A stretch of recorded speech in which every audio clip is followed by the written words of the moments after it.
ഈ ഒരു പരിപ്പ് കറി ഉണ്ടെങ്കിലേ ചോറിന്റെ കൂടെയും കാപ്പിയുടെ കൂടെ സെറ്റാണ്. ഒരു അര ഗ്ലാസ് പരിപ്പ് കഴുകി കുക്കറിലേക്ക് ഇടുക. ഇത് വേകാൻ ആവശ്യത്തിന് വെള്ളം ഒഴിച്ച് ഒരു 3-4 വറ്റൽമുളക്, 3-4 ചെറിയുള്ളി, 3-4 അല്ലി വെളുത്തുള്ളി, ഒരു അര സ്പൂൺ മഞ്ഞൾപ്പൊടി, ആവശ്യത്തിന് ഉപ്പും ചേർത്ത് കുക്കറിൽ ഒരു 4 വിസിൽ വരുന്നവരെ വേവിച്ചെടുക്കുക. ഇനി എയർ പോയതിനു ശേഷം മാത്രം കുക്കർ തുറക്കുക.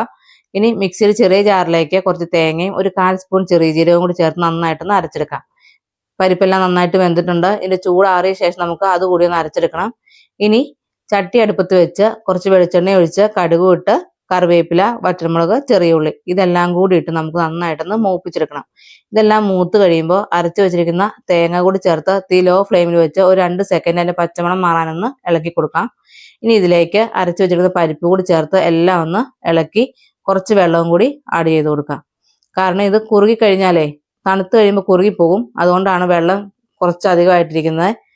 ഇത് തിള വന്നു കഴിയുമ്പോൾ നമുക്ക് ഓഫ് ചെയ്യാം. ഉപ്പ് നോക്കി കുറച്ച് ഉപ്പ് കൂടി ചേർക്കാം. തിളച്ച് പോകാതെ നമുക്ക് ഫ്ലെയിം ഓഫ് ചെയ്ത് തേങ്ങാച്ചോറ്, ചോറ്, അപ്പം, പത്തിരി, ചപ്പാത്തി എല്ലാത്തിൻ്റെയും കൂടെ സെറ്റാണ്.